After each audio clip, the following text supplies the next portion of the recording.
right?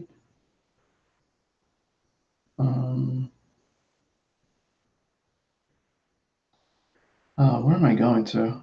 Okay, hold on. The video that I've been meaning to make for a while now.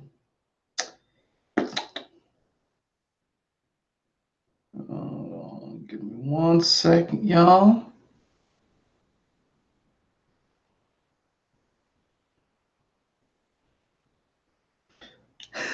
Spellsing's already here. You already know. We've been talking about this for a while, so I'm finally going to start talking about this crap because people need to know what's up, like on the real.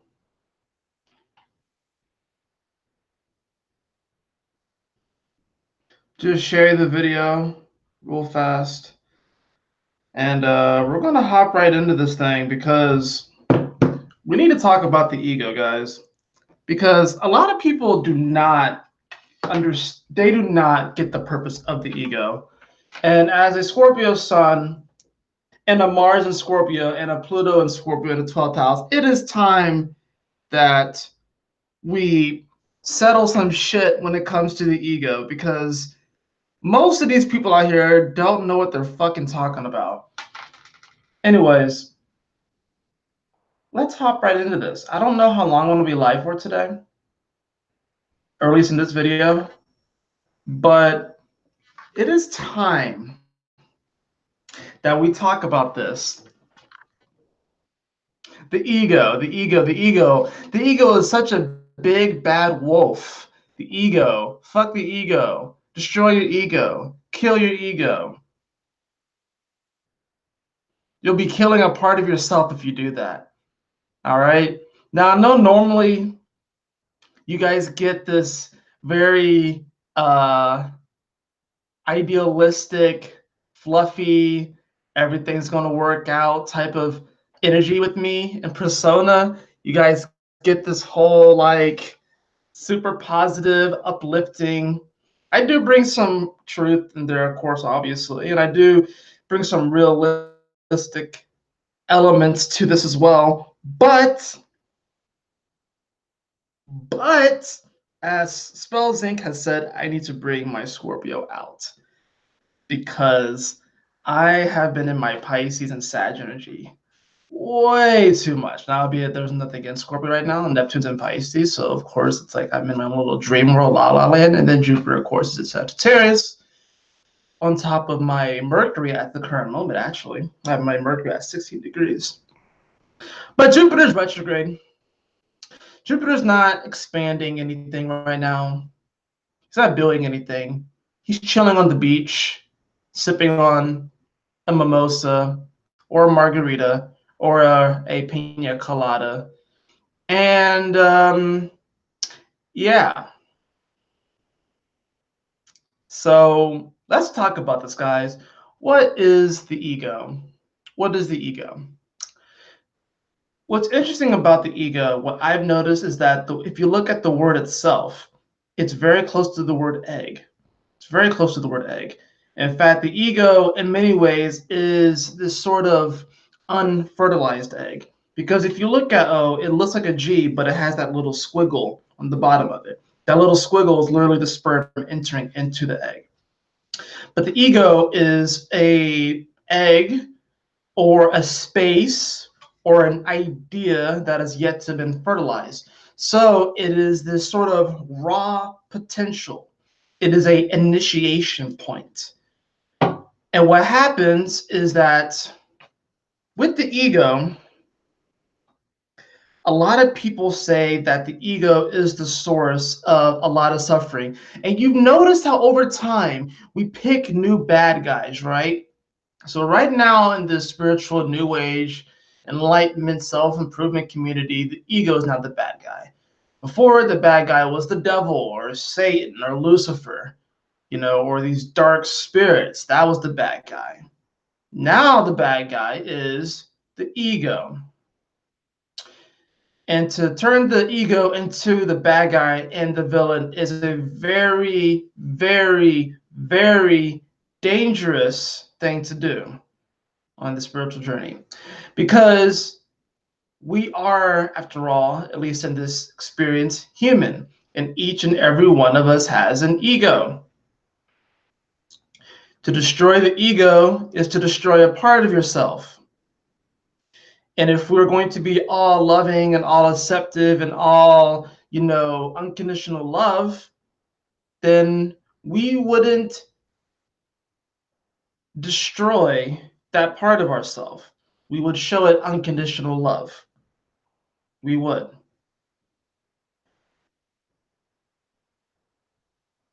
EG equals me in Norwegian. There you go. See? There you go right there. Just like that. If we look at what the ego, if we had to say that the ego is ruled by anything in astrology, it would be ruled by Aries. It's the first sign of the zodiac.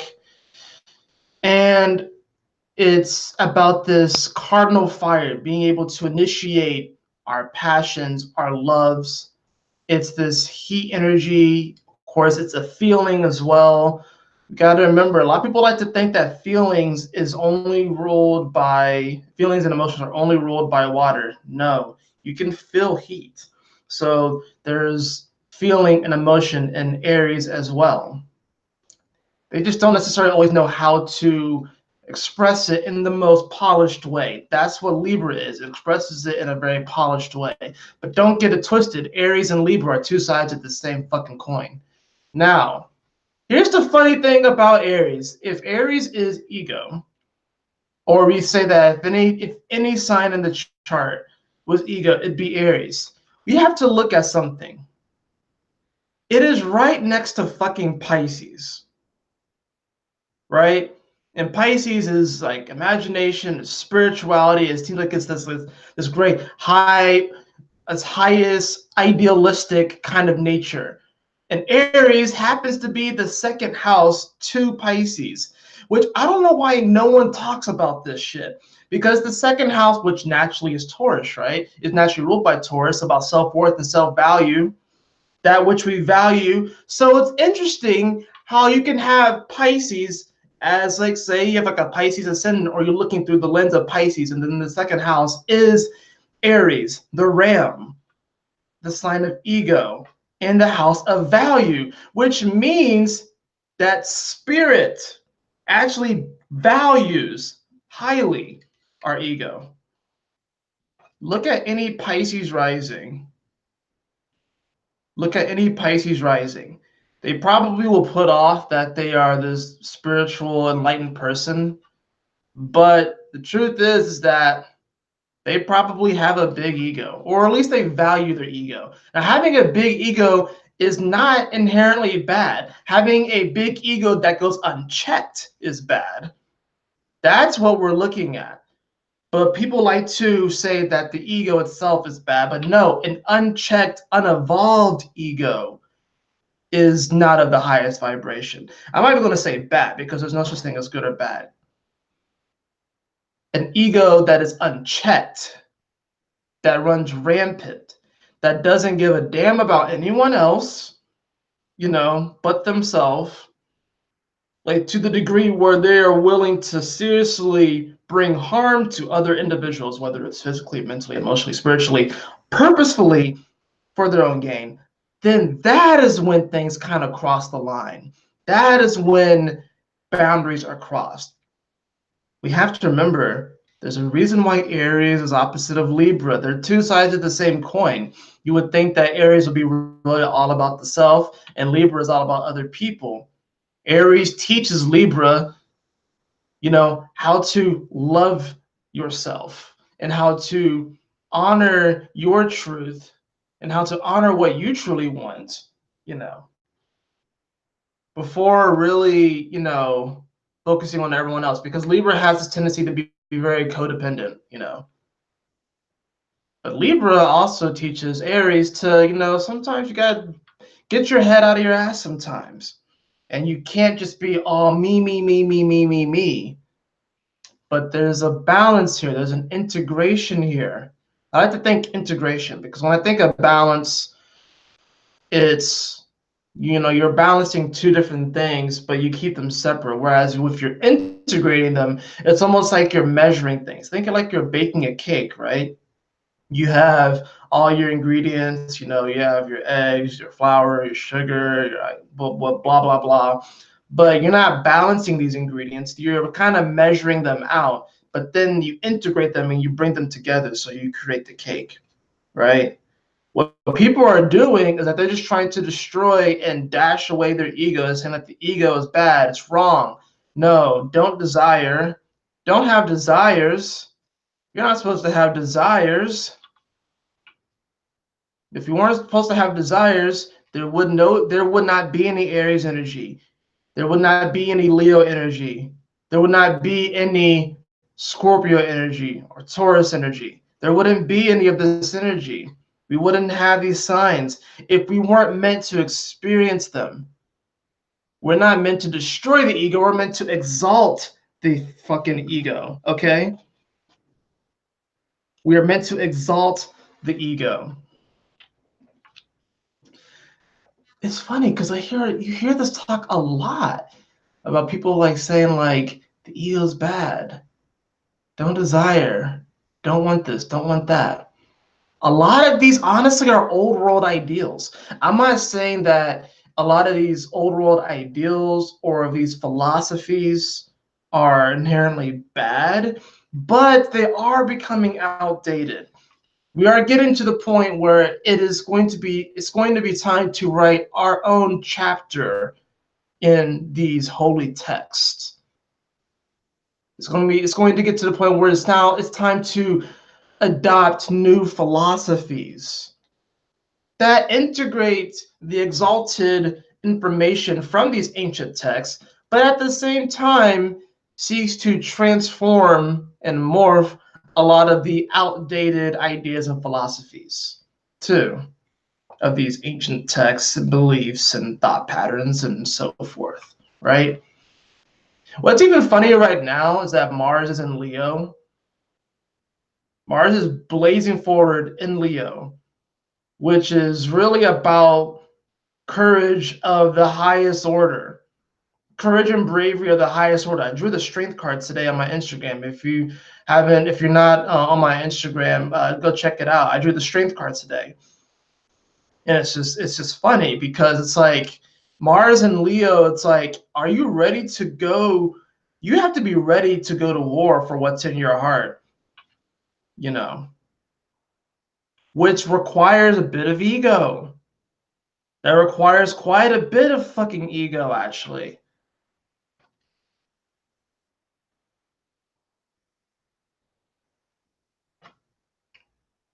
It's funny too, because if you look at this Aries energy, let's just look at it. All right, let's look at Leo. For Leo, if you're like say a Leo rising, this would put Aries in your it puts it in your 9th house, right? So it is about belief, philosophies, and all that sort of stuff. The reason why certain beliefs and philosophies have prevailed for such a long ass fucking time and still continue to influence people to this day is because there are people that did fight for what was in their hearts. They were really in their Leo energy. Some of them probably even had Mars in Leo. And then subsequently, because their love for what was in their heart was so fucking strong that they have been able to influence the personalities and egos of a lot of people that came after them. Hence why you have Aries as the 9th house to Leo. Let's look at the other way. Let's look at Sag, right? Let's look at Sag energy, Sag rising. This is me. I have Sag rising. I have Aries in the 5th house. It's funny how I can, in many ways, come across as very philosophical, very I was going to say knowledgeable, but yeah, I'm not. I mean, I'm going to toot my own horn. Knowledgeable, philosophical, really into these esoteric things, expansive, wanting to go on adventures and all that sort of stuff. Really wanting to just live it up and have a party because I feel like every day really should be Should be like a party. But then what's funny is that it's interesting, and all Sagittarius feel this, whether you are a Sag, especially if you're Sag rising, or if you're a Sun of Sag, or if you're a Moon of Sag, especially, but I will say especially Sag rising, that you experience this. When you hear kill your ego, but then you have Aries as your 5th house, which is naturally ruled by Leo, and that's the heart, that's passion, that's love, but you hear kill your ego, it's like you're killing what's in your heart. So it's really this catch-22, where it's like you want to celebrate your love, but then people are telling you kill your ego. Oh no, that's my 5th house. I'm not gonna blow up this sun. Are you fucking kidding me? I'm not gonna lower my standards. I'm not gonna lower my joy. Like I said, an unchecked ego is dangerous and destructive. Why do you think Mars co-rules Scorpio? You know, that's the thing about it. Mars does co-rule Scorpio. And here's the funny thing about this, because I actually just told Spellsync this earlier. Like, the ego naturally has a ego death. The ego naturally dies and transforms whenever Mars goes into Scorpio. Naturally, it does. Naturally, it transforms in Scorpio. It gets killed in Scorpio. Naturally, every single time that Mars goes into Scorpio. But it transforms and it rises like the Phoenix. And then it goes into Sagittarius. You know? And then Sagittarius, it's like everything that you kind of know kind of gets blown away in Scorpio, and then you learn in Sagittarius, and then you take what you've learned and you go out into the world and you express it and you exalt yourself. And then this is why Mars is exalted in Capricorn. You do your best to reach the top of the mountain, whether that's through monetary success and all that sort of stuff, and gaining materials and all that sort of stuff, which can contribute to it, because no matter which way I think we all would like more material, I guess, abundance in this world for more of the people, and then not just be a select group of people that seem like they have billions upon billions of dollars and other people who are just struggling. I think obviously we want to create a world where everyone can feel materially abundant, right? But you still cannot deny, it's not that money buys you happiness and stuff like that, but money can buy you experiences. I think this is another thing that Mars in Capricorn teaches. That's why it's exalted. It's like it can buy you experiences.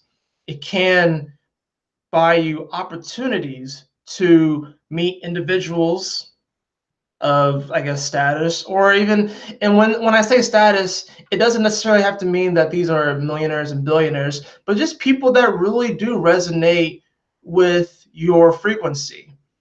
You know, this is we're not supposed to kill the ego. You know, Mars goes into Capricorn, it's exalted, you climb the top of the mountain. And yes, there are times where, you know, especially here in the Western world, it's like, you know, things start to lose their luster. It's like you buy something, you get excited about it, but then it's like, oh, the excitement of it kind of wears off and stuff like that. Yeah, there's that element. But Mars in Capricorn is a fucking hard-ass worker, right? Nothing is guaranteed. Yes, you can get great success and stuff like that, but you have to be able to almost look at it every day as a sort of conquest. You're like, you know, I'm going into battle. You know, I'm going to climb this mountain. I'm going to do this thing. Do not kill your ego. You're not supposed to kill your ego. Transform, exalt, maybe even transcend, but not kill it. Not kill it. Maybe even transcend the ego, but certainly not kill it. Mars then goes into Aquarius, which essentially means that you get abducted. You know, your ego gets abducted. And then it goes into Pisces, and then it's like, you know, it's almost sort of like, what did you learn? How did you love? You know. Then it comes back home into Aries. But I've been wanting to make this video just because I see this so much where people talk bad about the ego and they demonize the ego in such a way. Like it's such a bad thing to have ego. Like it's a bad thing. Like I said earlier, how ego is essentially an unfertilized egg or an unfertilized idea. But then you get this sort of initiation energy, that action energy, that meeting of the sperm and the egg and the spark.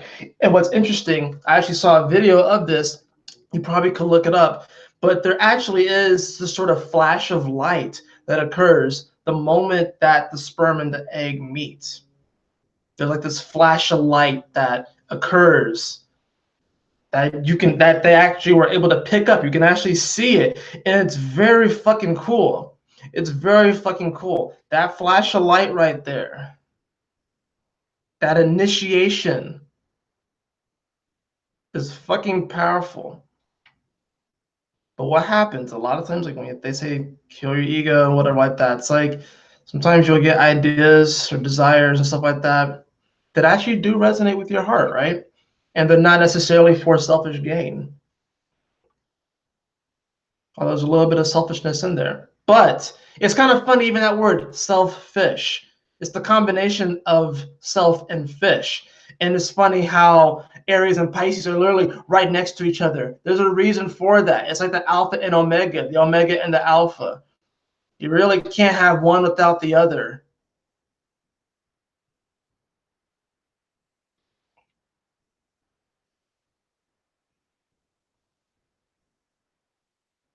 Thank you for joining, I'm Possible. I really do appreciate it. People are trying to manifest fortune while not letting themselves desire anything. It's literally blocking manifestation. Absolutely true. Absolutely true. Why do you guys think we came to this 3D sphere, to this 3D space? Like people think that desiring things is bad, but it's not. It's selfish to fight for survival. Right. That's what I'm saying. It's crazy. You gotta understand, like you gotta understand all of this whole talk about the ego and all this stuff like that and kill your desires. This came out during this age of Pisces, okay? During this age of Pisces type thing. Some people get really fucking lost, man. Some people get really fucking lost. And it's like I look at them, and as a Scorpio, especially a 12th house Scorpio sun, it's like I can sense bullshit from a mile away. And it's really hard for me to bullshit myself too. Although I've been like surprisingly getting better at it, but I know that that's bullshit as well.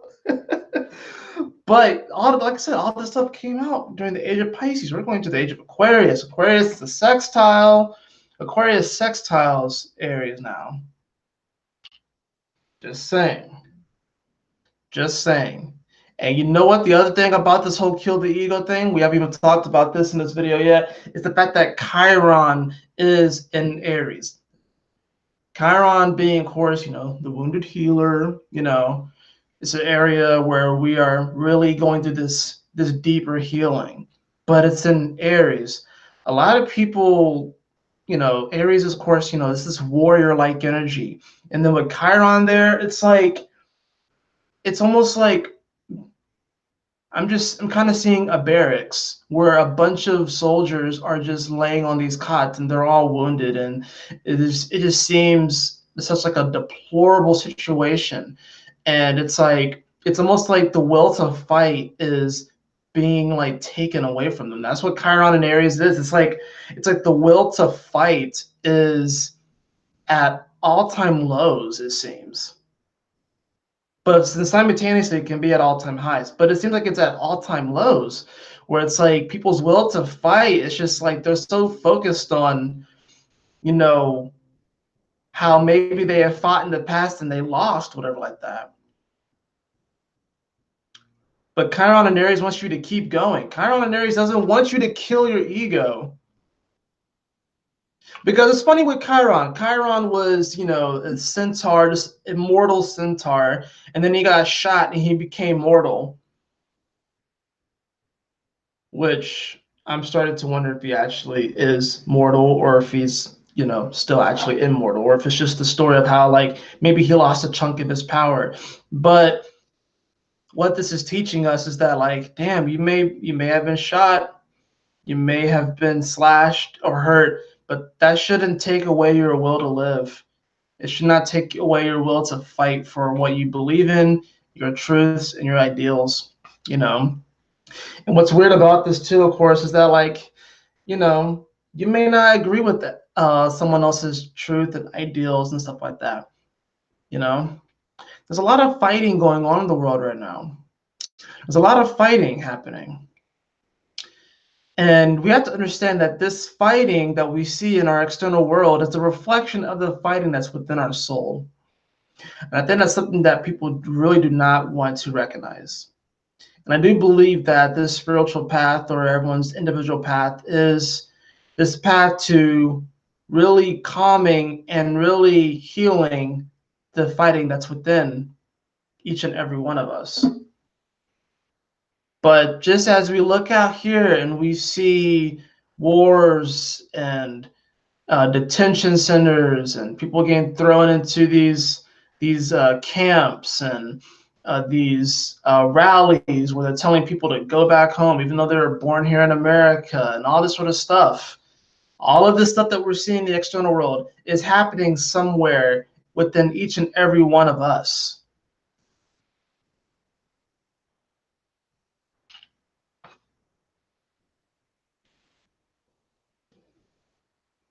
Why do we keep animals in cages? It's egoistic to think that we're the only species that deserve to have freedom.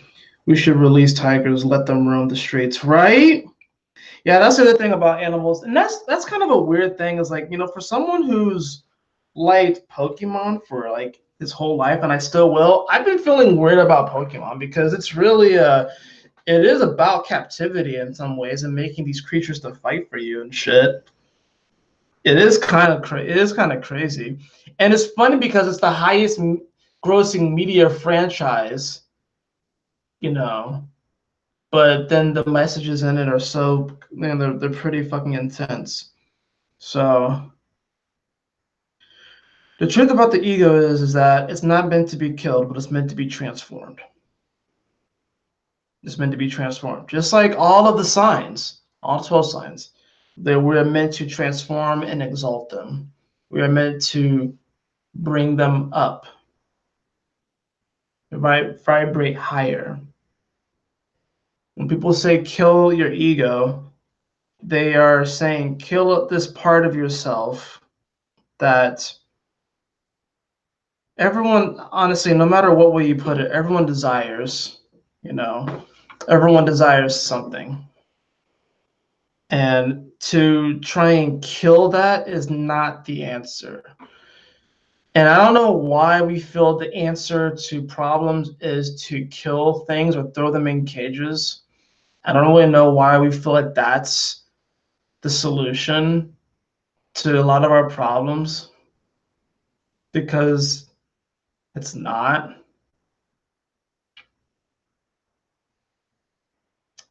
And I guess some people will be like, oh yeah, I've killed my ego, when that's really just an illusion, because you technically can't kill anything. It just transforms and it takes on a different state, it takes on a different form. So you technically can't even kill the ego, because there's no such thing as being able to kill anything. It just transforms, you know? It's a perception.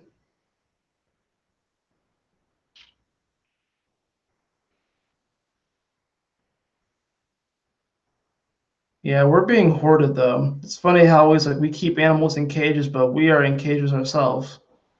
We are kept in cages, emotional cages, energetic cages. We are kept bound. We are being hoarded. We are being domesticated by these entities. Of course, a lot of that's coming to an end because we're realizing our power. We are realizing our power. We're standing up. And that's the other thing, though. Killing your ego makes you docile. It makes you docile. And that's funny because I'm all, don't get it twisted, I'm all love and life and love and light and idealistic and wanting everyone to get along and shit like that. But like when it comes to this sort of thing, like killing your ego, don't trust the ego, whatever like that, it makes you docile.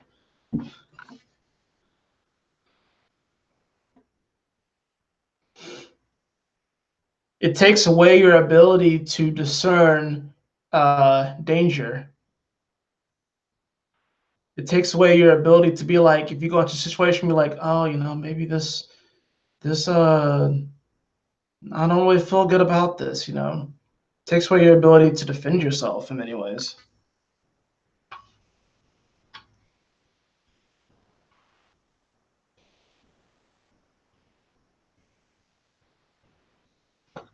I love this sword. It's dope. It's cool. Guys, Mars is in Leo right now. You don't want to kill your ego. You don't want to do it. If anything, your ego is really wanting to express itself through your passions, joy, art, love, romance. And then it's funny too. It's like, especially if I ever hear like an Aries talk about killing their ego, I'll probably just laugh just because like it just seems such a contradictory. It seems so contradictory.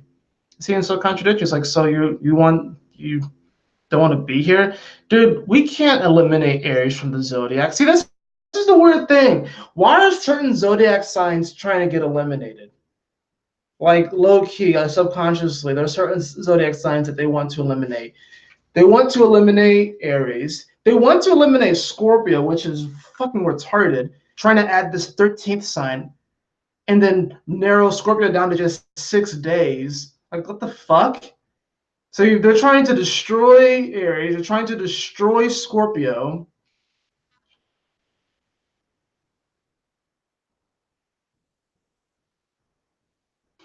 And right now, they're actually trying to destroy Capricorn too. That's the other thing. They're trying to kill Capricorn.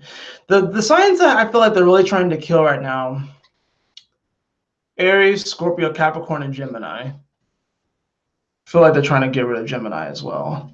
Can't get rid of Gemini. Sorry, guys. You can't get rid of Gemini. Or any of the signs. But yeah, it's bullshit. It really is. I'm not saying, we all get checks. There are checks and balances, right? That's why we still have this Libra energy. There are checks and balances. So you have to understand, don't kill your ego, because honestly, you will be humbled in this lifetime. Spirit will humble you, your guides will humble you, God will humble you, but that doesn't mean that you're supposed to kill your ego. That doesn't mean that. Your journey will naturally check and balance and harmonize with your ego. Naturally, it'll do that. If you take things too far, if you cross certain boundaries, that will naturally happen.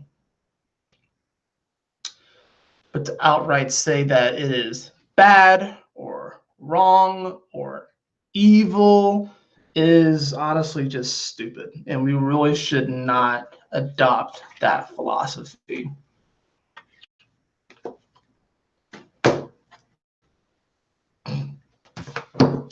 Got the Queen of Coins.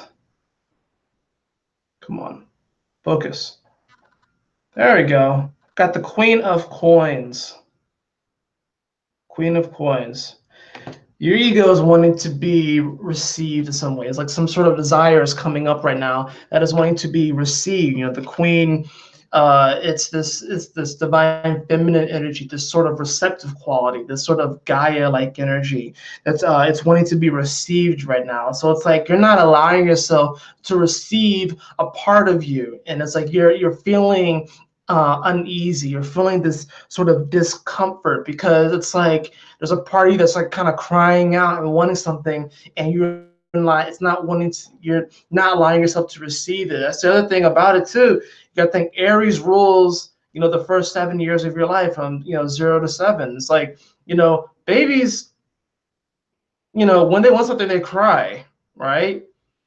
Yeah, and then of course you have to, you teach them, and then babies get indoctrinated, and then they get, conditioned upon. And not all conditionings are bad and stuff like that. But if you look at children from the ages of 0 to 7, they very much so are in their ego.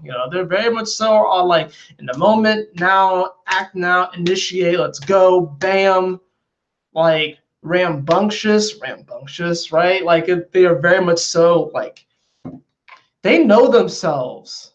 They know themselves.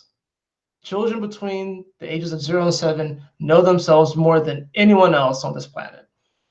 They may not have the experience of a 90-year-old as far as like the experiences here on this planet, but they know themselves more than anyone, and they're the closest to God.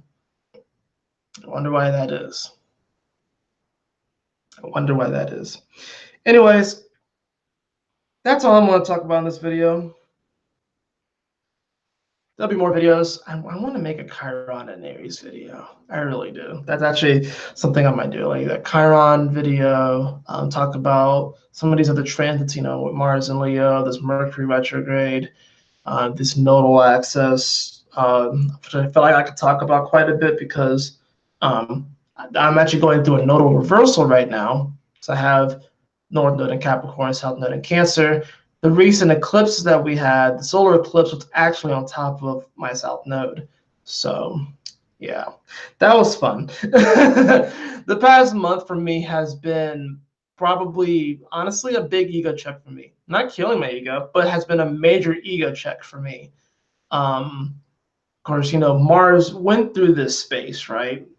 Went through Cancer. So it's been a humbling experience this past month and a half to 2 months. And, I'm kind of realizing that it's kind of grind time. It's time to kind of get out of my own way and to really let and allow graciously and gratefully the universe and God to work through me, and for me to not really work against myself. So, but in any event, I love you all so much. I will see you all very soon. And I hope that you enjoyed this video. Hope that you gained some type of clarity out of this. I know this probably isn't my usual style as far as making videos, and was a little bit more in your face of this video. And, it's all good. So we all have different sides and personalities. Also, we all have Gemini energy, right? So, but anyways, I love you all so much. Y'all take care. Have a great, beautiful day. Do not kill your ego. Exalt it. Trust it too. Trust that you're moving in the right direction. Also, trust that trust that you will be humbled at times, and there will be the proper and necessary checks and balances. Just trust yourself. So don't kill the ego. Exalt it. Trust it. There's a reason why you desire certain things and want certain things. There is nothing wrong with that. There is nothing wrong with that. Unless you have a desire to like rape like a 3-year-old, then I don't know, that's kind of sick. But anyways, y'all take care. This video got weird real quick, but love you all. Y'all take care. Peace.